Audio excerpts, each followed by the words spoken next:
আমার নাম গুলান মুর্মু। আমি প্রাইমারি শিক্ষক। তো বাড়ি আমার কালীঝর্ণাতে।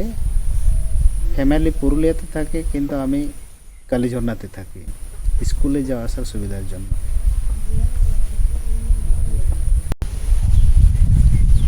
উন্নতি বলতে কিছু হয়নি। উন্নতি বলতে যে আগে যে রাস্তা ছিল না, এই রাস্তাটা হয়েছে। আর বাকি যে শিক্ষার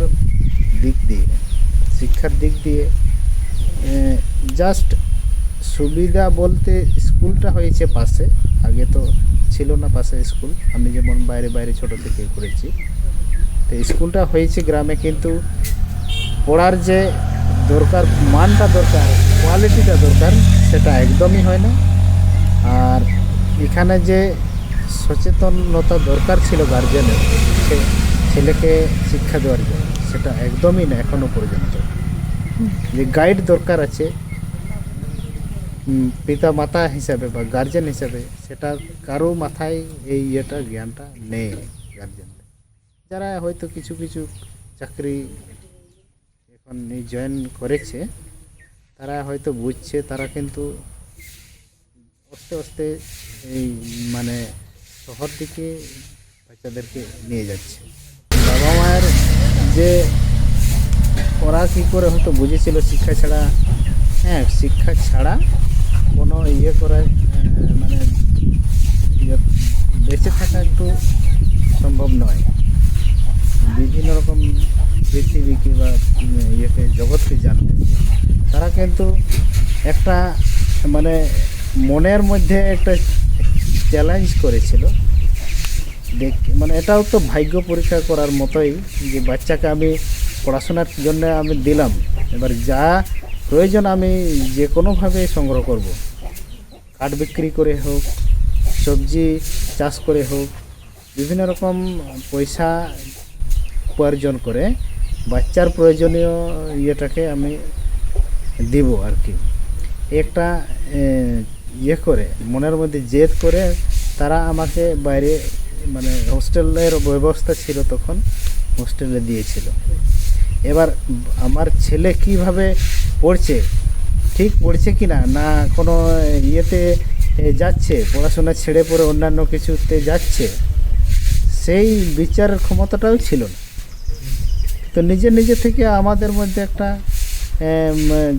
মনে জাগলো আর কি, যে না, আমাদের যে একটা পাহাড়ে বাড়ি, সেখান থেকে আমাদেরকে মানে নিজেকে আর কি প্রতিষ্ঠিত হতে হবে। অতএব বাবা মা এই আশায় আমাদেরকে বাইরে পাঠিয়েছে, শিক্ষার মতো শিক্ষা নিতে, সে মানুষের মতো মানুষ হওয়া, যেগুলো জগৎ সম্বন্ধে যে তাল মেলানো বা একটা বিভিন্ন আয় উপার্জনের ব্যবস্থা নিজে থেকেই করানো, মানে বুঝে উঠতে পারা, এই একটা প্রতিষ্ঠিত না। ড্যাম যে উন্নয়ন হচ্ছে, ড্যাম হলে এবার কি উন্নয়ন, মানে কোনো মাছ চাষ করে মানে অর্থ উপার্জন করা, আমরা ওটা বুঝতে পারি না। এখানে তো যে বিপিএসপি ড্যাম হয়েছে, ওখানে তো কোনো সেরকম উপার্জন আমাদের দেখা যায় না। কেউ ওখান থেকে যে একটা আর্থিক উপার্জন করছে, হয়তো মাছ কিংবা বিভিন্ন রকম কোনো প্রাণীকে, জলচর প্রাণীকে চাষ করে ওখান থেকে আয় করছে, সেই আয়টা পাশাপাশি গ্রামের লোক ভোগ করছে, সেরকম তো নয়। ড্যাম হয়েছে, লাখ গাছের যে মূল মানে ডুবে গেছে, মানে চিরস্থায়ী মতন ওটা নষ্ট হয়ে গেছে। আর উপার্জন বলতে কিছু নেই, যে জায়গাটা দখল করা হয়ে আছে। তো এই দেখতে পাচ্ছি না আমাদের, মানে কী বলবো, আমাদের পশ্চিমবাংলাতে মনে হয় এখান থেকে আমরা যে কিছু পাচ্ছি, সুবিধা পাচ্ছি, যে ইলেকট্রিক পাচ্ছি কম রেটে, বা ফ্রিতে আমরা পাশাপাশি আছি, এলাকাবাসী ফ্রিতে পাচ্ছি, সেটাও তো পাচ্ছি না। কিছু বুঝতে পারছি না সুবিধা। সবাই বলছে সুবিধা হবে। সুবিধাটা কি, ওটা আমরাও বুঝতে পারছি। সুবিধা আমাদের কি দরকার, ওটা তো আমাদেরকে একবারও জিজ্ঞেস করা হয়নি।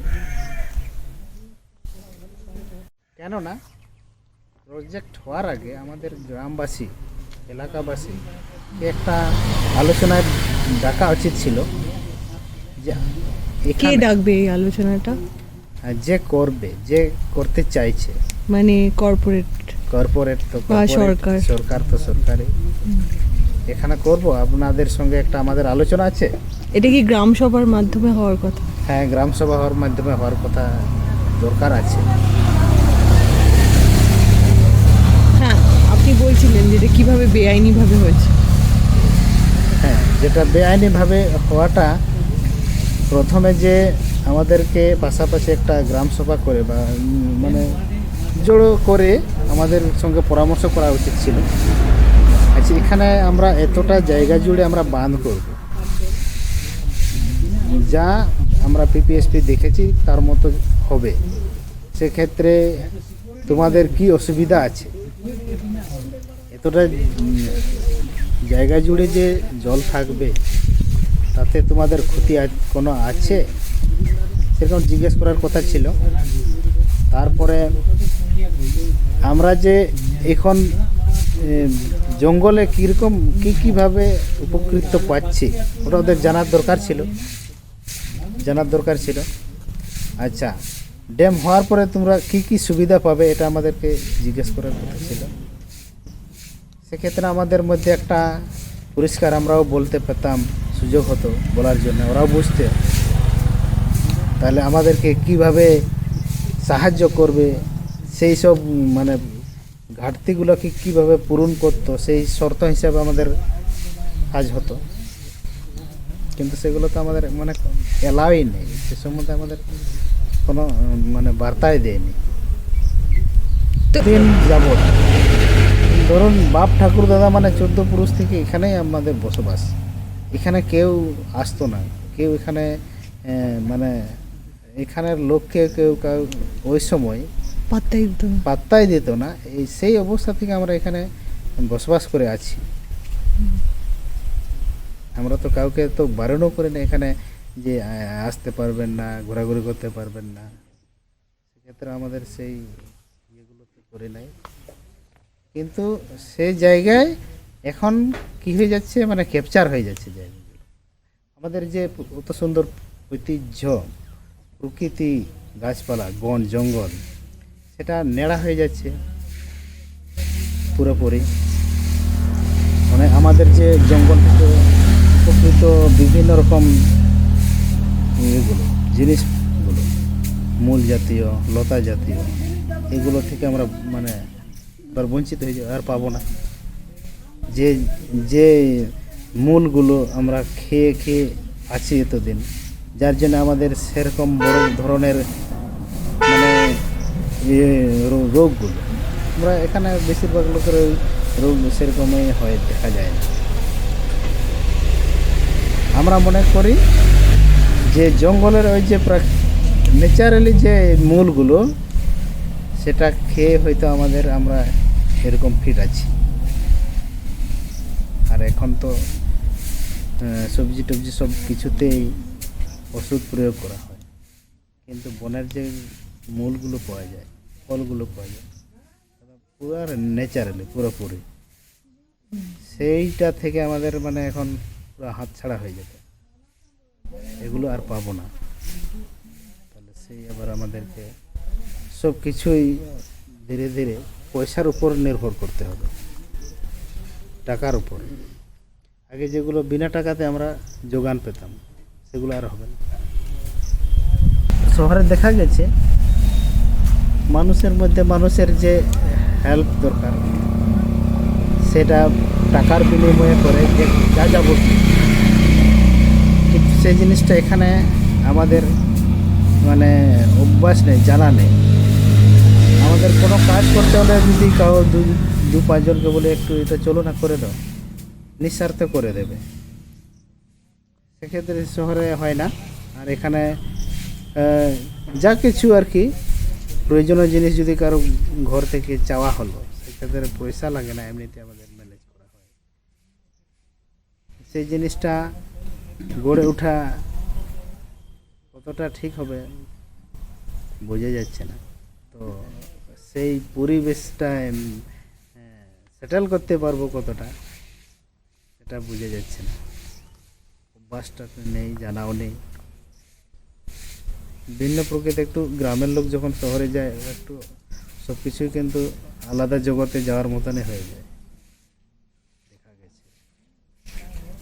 আমাদের অবাধে এখানে একটা অভ্যাস আছে, অবাধে ঘোরাফেরা, অবাধে এই যা কিছু করার দরকার ফ্রিলি। শহরে গেলে একটু কষ্ট লাগে, ফ্রিলিতে কিছু হয় না, কিছু সাহায্য পাওয়া যায় না, কিছু একটা খবর অন্তত বিনা পয়সায় পাওয়া যায় না শহরে। আর সেই অভ্যাসটা গ্রামের পরিবেশে করা হয়। মানুষের মধ্যে মানে কি বলবো, সম্পর্ক, মানুষের যে সম্পর্ক গ্রামের ক্ষেত্রে, গ্রামের মানুষজনগুলো সেটা ভালোবাসে। গ্রামের পরিবেশটা কীরকম হয়, মানুষ হলেও কিন্তু মানুষের মতন আচরণ করা হয় না, ওকে একটা মানে ভিন্ন রকম দেখ, ওর স্বার্থ ছাড়া মানুষকে চেনে না। আর এখানে একটা সম্পর্ক থাকে গ্রামের প্রতিবেশী, না আমাদের সবাই সমান, আমাদের থাকার প্রয়োজন আছে, এই একটা জিনিস। প্রজেক্ট তো অলরেডি হয়ে গেছে, ট্যুরিজম প্লেসটা হয়ে গেছে, তো এটাই যথেষ্ট আমি মনে করি। প্রজেক্ট হলে ট্যুরিস্ট বাড়বে, কিন্তু আমাদের যে নির্ভর জঙ্গলটা নির্ভর করতে পারি না কেন, যে দেখতে আসে এখানে অযোধ্যায় এত কিছু দেখার আছে। হ্যাঁ, প্রজেক্টটা কি দেখে কি পাবে সেটা বুঝতে পারি না, কিন্তু জঙ্গলটা দেখে বিভিন্ন রকমের যে গাছপালা, প্রকৃতির যেগুলো ফলমূলগুলো আছে, অনেক কিছু আছে, এগুলা দেখার দরকার ছিল। সেটা না দেখে এবারে জল দেখতে চলে আসে। আর তাও একটা বাঁধা জায়গায়, সে একটা বাঁধা জায়গা। তো যেটা বলছিলেন যে প্রজেক্ট বেশি, ট্যুরিজম বেশি, মানে ট্যুরিস্ট বেশি চলে এলে আমাদের যে সামাজিক রিলেশনটা একটা ব্যাঘাত ঘটবে। কারণ আমাদের আয় উপায়ের উৎস আর থাকবে না, যেহেতু জঙ্গলগুলো শেষ হয়ে গেলে। যে মানে প্রতিনিয়ত অভ্যাসটা ছিলাম রোজগারের, সেটা তো নষ্ট হয়ে যাবে। বিভিন্ন রোজগারের পন্থা দেখতে হবে, তখন রোজগারের পন্থাটা এই ট্যুরিস্টদের উপরে আমাদেরকে মানে আশা করতে হবে। মানে সেই সময়টাতে আমাদের প্রত্যেক লোকের কাছে আমাদের চিন্তা করতে হবে যে তার কাছ থেকে আমি পয়সা কিভাবে নেব। তখন মানুষ বলে চিনব না, আমি পয়সা বলে চিনব। তখন মানুষ হলে আমি পয়সা মানে তার কাছ থেকে কিভাবে নেব, সেটাই তখন আমাদের ইয়ে করতে হবে, চিন্তা করতে হবে।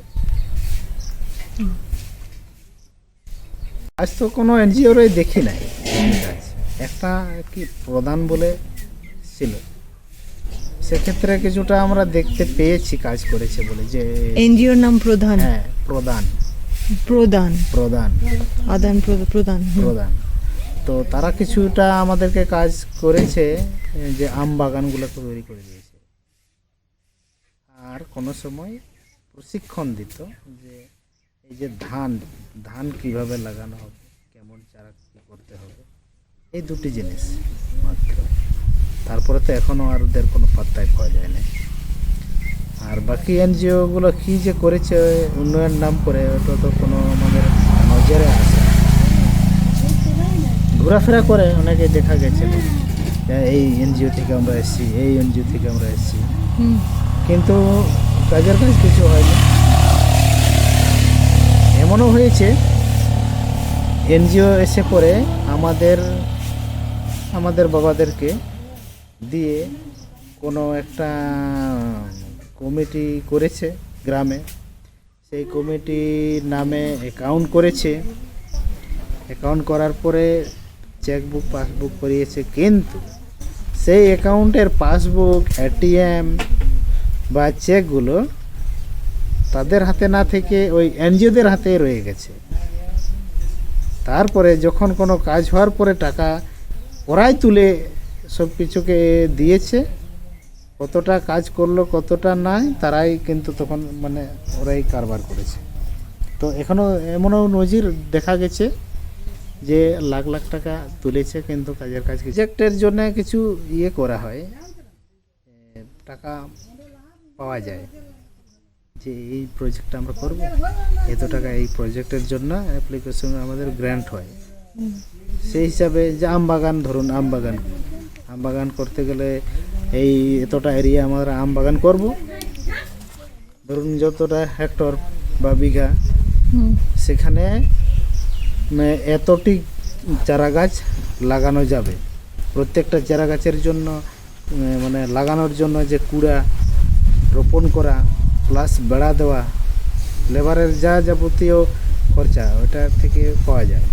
সেই খরচা কি হয়েছে দেখা গেছে যে অর্ধেক টাকা খরচ হয়েছে, কিন্তু তার ডবল টাকাটা ব্যাংক থেকে তুলানো হয়েছে। সেটা ইনাদেরকে জাস্ট সই করিয়ে টাকাটা কিন্তু ইনাদের হাতে পড়েনি, ইনাদের হাতেও ক্যাশিয়ার কাছ থেকে যদি টাকাটা হাতে পড়েছে কিন্তু তৎক্ষণাৎ ছাড়িয়ে নিয়েছে টাকাটা, তারপরে ওদেরকে চা নাস্তা দিয়ে ঘর পাঠিয়ে দেওয়া হয়েছে। এরকম হয়েছে। বুঝতে পেরে গেছে যে আমাদের নাম করে এনজিওরা রোজগার করছে, আমাদের নামে টাকা যেগুলো স্যাংশন হচ্ছে সেগুলো এনজিওরা কেড়ে নিয়ে যাচ্ছে কৌশলে।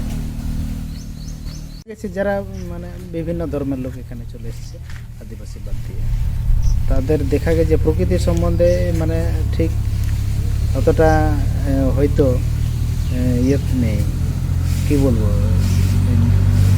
সচেতনতা বা জ্ঞানও নেই। আমরা যেভাবে প্রকৃতিকে দেখি, আমাদের কোথাও গেলে আমাদের সমাজে কোথাও গেলে আমাদের একটা সচেতন আছে, এখানে গাছ আছে, বড় বড় গাছ রাখা আছে কেন, নিশ্চয়ই এখানে দেবস্থান আছে। যেহেতু আমাদের জাহের থান আমাদের গাছ ছাড়া আমাদের জাহের থান হয় না। যেখানে বিভিন্ন রকমের গাছ থাকা দরকার আছে, অনেকগুলো গাছ, যেমন শাল গাছ, মহল গাছ, কেন্দ গাছ, জাম গাছ, আরও মানে ইচ্ছা বলে এগুলা থাকা বাঞ্ছনীয় হয়, তাছাড়া আমাদের ওই দেবস্থানটা হয়। আর পার্থক্যটা যেটা বলছেন যে অন্যান্য ধর্মের লোকদের ধর্মের যে ইয়েটা প্রকৃতির সঙ্গে সম্পর্কটা, ওদের তো দেখা যায় না, ওরা তো সেই সিমেন্ট বালি দিয়ে যে মন্দির ঘর করে সেখানে দেবতা হিসাবে সবাই ইয়ে করে। আর আমরা মানে তার মানে সম্পূর্ণ মানে আলাদা, আমরা প্রকৃতিকে নিয়ে বেঁচে আছি, প্রকৃতিকে আমাদেরকে পূজা করতে হবে, প্রকৃতি আমাদেরকে রেখেছে, প্রকৃতি আমাদেরকে রেখেছে বলে আমরা এখন মানে থাকতে পারছি। তাই প্রকৃতিকে আমাদেরকে রক্ষা করতে হবে, প্রকৃতির সঙ্গে আমাদেরকে মিশে থাকতে হবে। এই ভেবেই আমাদের প্রকৃতির উপরেই আমাদের মানে পূজা করার প্রচলনটা। প্রকৃতিকে রাখলেই প্রকৃতি আমাদেরকে রাখবে, এই একটা চিন্তা আমাদের মধ্যে আছে। আমি মনে করি যে এখানে তো একটা পরিচালনা করার ব্যাপার, হেডে পরিচালনা করার ব্যাপারে হেডে আমাদের আদিবাসী লোক বা এই প্রকৃতি সম্বন্ধে জ্ঞান সম্পন্ন লোক হেডে নেই। যেখান থেকে পরিচালনা করা হয় রাষ্ট্র, তারা তার মতো ভেবে পরিচালনা করে নেয়, তারা নিজেদের মতো নিজেদের সুবিধার মতো ওরা পরিচালনা করেন। আমাদের সুযোগ করে দেওয়া হয় না আমাদেরকে, আমরাও যে একটা সমাজের না দেশের একটা নাগরিক, আমাদেরও কি মতামত আছে, আমাদেরকেও কি সুযোগ করে দেওয়ার দরকার আছে, এটা মনে করে নাই যারা পরিচালনা করে উপরে। আমাদেরকে রাখা হয়েছে এমনিভাবে, আমাদেরকে মানে অগ্রাহ্যভাবে রাখা হয়েছে, এদের দরকার নেই, এদের যেমনিভাবে থাকছে থাকুক। এদেরকেও যে সুযোগ করে দাও, তোমাদের ধর্মে, আমাদের যেহেতু ধর্ম আছে তো তোমাদের ধর্মটাকেও আমরা সমানভাবে নিয়ে চলবো, সেই মানসিকতাটা দেখা যায় না। ডাইরেক্টলি এফেক্ট করবে না বলবো না, হ্যাঁ ডাইরেক্টলি এফেক্ট করবে না, কিন্তু ইনডাইরেক্টলি এফেক্ট করবে কীভাবে? ওখানকার স্থানীয় গ্রামবাসীগণ যদি ওখান থেকে ওদের শেষ হয়ে যায়, তখন আমাদের গ্রাম জঙ্গলের উপর চাপ বাড়বে, তারা তখন আমাদের জঙ্গলের উপর দিকে আসবে, চাহিদা বাড়বে তখন টাকা পয়সার, আর টাকা পয়সার ইনকামের এখানে সোর্স তখন কমে যাবে। কিন্তু এখানে সবাই বলছে প্রচুর মানে টাকা এখানে ডেভেলপ, মানে ইনকাম, সোর্স অফ ইনকামটা বাড়বে, কিন্তু আমাদের ক্ষেত্রে ওটা সম্ভব হবে না।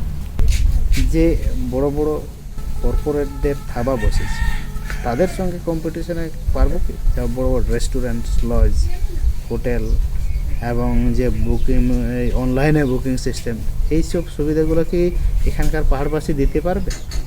ওদের সঙ্গে কি টুরিস্টদের সঙ্গে কি একটা কন্ট্যাক্টের সুবিধাটা করতে পারবে? পারবে না। ওদেরকে সুবিধা, এখন মানুষকে যত সুবিধা দিবেন সেদিকেই দৌড়বে, এই যেখানে সুবিধা পাবে সেদিকেই যাবে টুরিস্ট, কিন্তু সেই সুবিধাটা এখানকার লোক আর করে উঠতে পারবে না, সেক্ষেত্রে সেখান কম্পিটিশনও হেরে যাবে। আমাদের উপর যদি এখানে সব কিছু ইয়ে করা হতো, নির্ভর করা হতো, মানে এদেরকে, আমাদের আদিবাসীদেরকে দিয়ে বা পাহাড়বাসীদেরকে দিয়ে এখানে মানে ট্যুরিজমের যে অর্থটা সংগ্রহ করার যে সিস্টেমটা যদি এখানকে দায়িত্ব দেওয়া হতো পাহাড়বাসীকে, সেক্ষেত্রে হয়তো হতো। এখানে বড় কর্পোরেট আসবে, নিজেদের মতো করে মানে ইয়ে করে কালেক্ট করে নিয়ে যাবে, আমরা বাইরে রয়ে গেলাম। লজ বলুন, যে কোনো রেস্টুরেন্ট বলুন বা কোনো হোটেলে বলুন আর কি, ওরা তো বেশি সুবিধা দিতে পারবে। আমাদেরকে শিক্ষা গ্রহণ করতে হবে, শিক্ষা ছাড়া কোনো জিনিস আর কি করা সম্ভব নয়। ফার্স্ট দরকার আছে শিক্ষা, শিক্ষা দরকার, শিক্ষাই সব দিকের রাস্তা খুলে দেবে। তো শিক্ষাকে উন্নতি করার জন্য যে পরিবেশ দরকার সেটা এখানে আমরা পাচ্ছি না। যদিও একটা আমরা আমাদের সময় হয়েছে হোস্টেলের সুবিধার জন্য, হয়তো একটা ঠিক যে একটা সংসারের বিভিন্ন কাজের বাইরে থেকে শুধুমাত্র পড়াশোনার জন্যই সময় দিতে পেরেছি, একটা সুবিধা পেয়েছিলাম। এখন তো হোস্টেল নেই গ্রামে, ঘরে থাকতে গেলে আমাদের মানে গরিব ঘরের ছেলে মেয়েগুলো ঘর থেকে যে পড়াশোনা করতে পারবে এটা হবে না, কারণ ঘরে থাকলে অনেক কিছু কাজ বাবা মারা মানে আশা করেন, যারে এটা করে, যারে ওইটা একটু এনে দাও, যার এটা করতে হবে না, যা এটা এই বাচ্চাটাকে একটুকু রাখো, আমি এই কাজ করছি, এই একটা হয়। আর কিংবা অনেক ছেলে মেয়ে জড়ো হয়ে একটা খেলতে শুরু করে দেবে, কিন্তু ওদেরকে কেউ কিছু বলতে পারে না, নিজের কাজে সবাই ব্যস্ত থাকবে, কিন্তু ওরা খেলেই টাইম পাস করে দেবে। একটা গাইডের অভাব, গাইডের অভাব প্রচুর আছে। এখানে যদি সংরক্ষণ করে থাকতো সেক্ষেত্রে কিছুটা লাগতো, প্রত্যেকটা নিজের এই এলাকার মধ্যে সংরক্ষণ থাকতো বা বন্যপ্রাণী কিছু সংরক্ষণ থাকতো, হ্যাঁ, সেই টিকিট সিস্টেমে ওদেরকে যদি দেখানো হতো, সেখান থেকে গ্রামবাসীরা পেয়ে যেত রোজগার। আর বাকি রোজগার তো আছে, সেটা না করে এবারে ধ্বংস করে ইয়ে করে দিচ্ছে, সেটা তো খুবই খারাপ। এমনিতে তো যে অক্সিজেনের ইয়েটা যোগানটা সেটাও তো কমে যাচ্ছে, ভারসাম্য নষ্ট হয়ে যাচ্ছে আমাদের পৃথিবী। আগে যে একটা ঋতুভিত্তিক বা সময়ে বৃষ্টির যোগানটা পেতাম, জলের যোগানটা পেতাম, মানে গ্রীষ্মকালে রৌদ্রের সময় রোদটা, হুম। বর্ষাকালে, এবার শীতকালে, বিভিন্ন সময় সময় যেটা ঠিক সময় মেনটেন ধরে হতো, কিন্তু এখন হঠাৎ করে প্রচুর প্রচুর বন্যা হয়ে যাচ্ছে, কিংবা বিদ্যুৎ এই ইয়ে যেটা ইয়ে বজ্র বজ্র এত অতিমাত্রায় বাড়ছে। আর এই যে ঠান্ডার দিনে ঠান্ডা লাগে না, তারপরে হচ্ছে গ্রীষ্মকালে হয়তো প্রচুর রোদ হয়ে গেল, প্রচুর রোদ, সূর্যসীমার বাইরে। এমনিতে দেখা গেছে একটু অনুভব হয় পাহাড় আর এই মানে বাইরে, পাহাড়ে সারা বছর খুব সুন্দর লাগে। ওখানকার জীবজন্তুগুলো এবার অন্যদিকে গেছে, তার মতো সুবিধা জায়গা না পেলে ওরা চলেই গেছে পাহাড় ছেড়ে, আরও নিরাপদ আশ্রয় পাবো বলে। যেতে যেতেও হয়তো প্রাণহানি ঘটেছে। আগে যে আমরা ওই ভিতরগড় নামে চিনতাম জায়গাটা, ভিতরগড়। ভিতরগড়, হুম। ওই জায়গাটাতে এখন ড্যামটা হয়েছে। ওখানে আবার যে ড্যামটা এখন হয়ে গেছে, ওখানে থাকতো মানে হাতি বা অন্যান্য জীব। হাতিও এখানে তিন রকমের ঘটনা ঘটেছে। তো রাত্রিবেলা যেটা হাতি এসছিল খাবার খুঁজতে ঘরের পাশাপাশি, সেই সময় হয়তো ওর মানে লোকটা বেরিয়েছিল বিভিন্ন কাজে আর কি, প্রকৃতির টানে। আর দ্বিতীয় ঘটনা ঘটেছে, উনিও নিজের কাজেও বেরিয়েছিল, যে কাড়াকে ইয়ে করতে, চড়াতে, কাড়া চড়াতে। আর 3 নম্বরে যেটা ঘটেছে, ওটা বাইরে থেকে এসেছিল মানে ঘুরতে, লাভ পাবে। কি ধরনের লাভ? তারা কন্ট্রাক্টারি কাজ, একটা ঠিকাদার, মানে ঠিকাদারকেই আর কি কন্ট্রাক্টারি বলা যাবে। এবং তারা যে সিমেন্টের বা বিভিন্ন একটা সাপ্লাই করবে, তার একটা প্রফিট থাকবে। তার লজ বানাবে, তার একটা আশা আছে, সেখান থেকে ওরা প্রফিট করবে। যে আদিবাসীদের জায়গা জমির ব্যাপারে আরো কিছু বলতে চাইলাম। বলুন। যে বিভিন্ন ভাবে, বিভিন্ন মানে কৌশলে আদিবাসীদের হাত থেকে জায়গাটা ছিনিয়ে নেওয়ার যে ইয়েগুলো করছে, কাজকর্মগুলো করছে, এটা খুবই মানে অন্যায় মনে করি। লোভে পুরা কি বলবো, টাকার লোভে সব ইয়ে হয়ে গেছে, অন্ধ হয়ে গেছে।